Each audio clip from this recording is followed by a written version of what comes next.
பிரியமானவர்களே, இன்றைக்கு காலை பொழுது எப்படி இருக்குது? சந்தோஷமா இருக்குதா? மன மகிழ்ச்சியா இருக்கிறீங்களா? நாங்க சந்தோஷமா இருக்கிறோம். நீங்க நிக்கிற இடம் பார்த்தா வித்தியாசமா இருக்குதுன்னு பாக்குறீங்களா? கடற்கரை. உலகத்துல எங்க போனாலும் நிறைய தேசங்கள் கடல்ல கரையில் அமைஞ்சிருக்குல்ல. இது இந்தியாவில கேரளா மாநிலத்தில் இருக்கிற கொச்சின் என்கிற பட்டணத்தினுடைய கடல் பகுதி. இங்க வித்தியாசமா மீன் பிடிக்கிறாங்க. பொதுவா தூண்டில் போட்டு மீன் பிடிப்பாங்க, வலை வீசி மீன் பிடிப்பாங்க, எல்லாம் பார்த்துட்டோம்ல.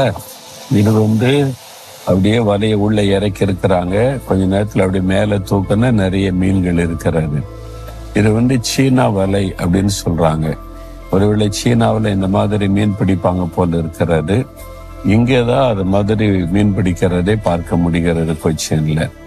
சரி, ஆண்டவர் எனக்கு என்ன வார்த்தை வைத்திருக்கிறார் அப்படின்னு பாக்குறீங்களா?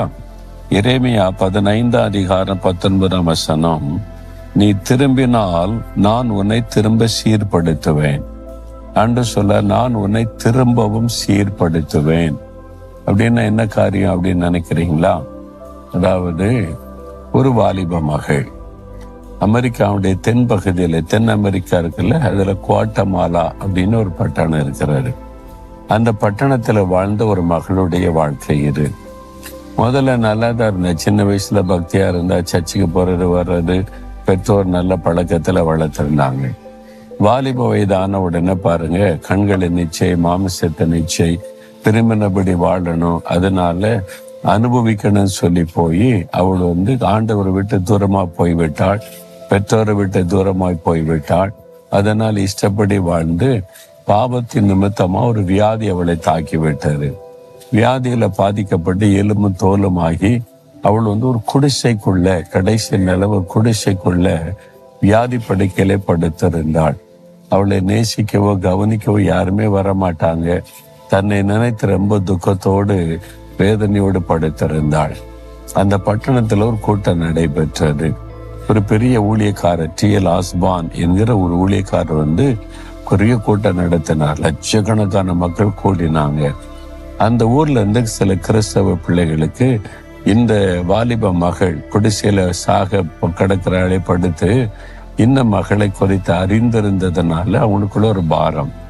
இவளை அந்த கூட்டத்தை கூட்டிட்டு போனா இயேசு அவளை குணமாக்கிடுவாரு அப்படின்னு சொல்லி இவங்க போய் அவள்கிட்ட பேசினாங்க. இந்த கூட்டத்துக்கு நீ வா, இயேசு கிறிஸ்து உன்னை நேசிக்கிறார், அவர் உன்னை சரிப்படுத்திடுவார், சுகமாக்கிடுவார். நீ அவள் சொன்னாள், என் வாழ்க்கை பாவத்தினால நாசமா போச்சு, இனி என் வாழ்க்கை அவ்வளவுதான் முடிஞ்சது, என் பாவத்தினாலதான் இந்த காரியம்னு எனக்கு தெரியும், என்னால நடக்கவும் முடியாது, இனி இதுல கடந்து சில நாள்ல மரித்து போவேன்னு விரக்தியோடு பேசினாள். அவங்க சொன்னாங்க, இல்ல, இயேசு உன்னையும் நேசிக்கிறாரு, உனக்கும் ஒரு புது வாழ்க்கை இருக்குது, இயேசுவால உனக்கு ஒரு புது வாழ்க்கை தர முடியும், அவர் எல்லாத்தையும் சீர்படுத்தி விடுவார், அதனால நடந்ததெல்லாம் நினைச்சு நீ துக்கப்படாத, இந்த பாவத்தெல்லாம் மாற்றி சரிப்படுத்த இயேசுவால முடியும் அப்படின்னு. என்னால நடக்க முடியாத, நாங்க ஒரு வண்டி கொண்டு வர்றோம், அந்த வாகனத்துல வச்சு உன்னை கூட்டிட்டு போறோம்னு சொல்லி அவளை தூக்கி அந்த வாகனத்துல வச்சு அந்த மீட்டிங் கூட்டு பின்னால கூட்டத்தின் பின்பகுதியில வாகனத்தை நிறுத்தியிருந்தாங்க. அவள் படுக்கையில் இருந்து கொண்டே அந்த வசனத்தை கேட்டு கொண்டிருந்தாள். இயேசு சிலுவையிலே மரித்தது, மனிதனுடைய வாழ்க்கையை சீர்படுத்த தன்னை பலியாய் கொடுத்தது, அதெல்லாம் அந்த ஊழியக்காரர் பிரசங்கித்த போது கேட்டு, இயேசுவே என்னுடைய வாழ்க்கையிலையும் நான் பாவம் செய்துட்ட, மண்ணையும் சீர்படுத்துங்க, நீ மனம் திரும்பி ஒப்பு கொடுத்தாள். இயேசுடைய வல்லமை அவளை தொட்டாரு. ஆண்டவர் அவளை தொட்டு அதே நேரத்துல ஒரு வல்லமை சரீரத்துல இறங்கின உடனே படுக்க விட்டு எழுந்தாள், நடக்க ஆரம்பித்தாள். பூரண சுகம், அவருடைய வாழ்க்கையே புதிதாய் மாறிவிட்டது. அதன் பிறகு பாவத்தை விட்டு விலகி ஒரு பரிசுத்த வாழ்க்கை வாழ ஆரம்பித்து மகிழ்ச்சியான ஒரு வாழ்க்கை வாழ்ந்தாள்.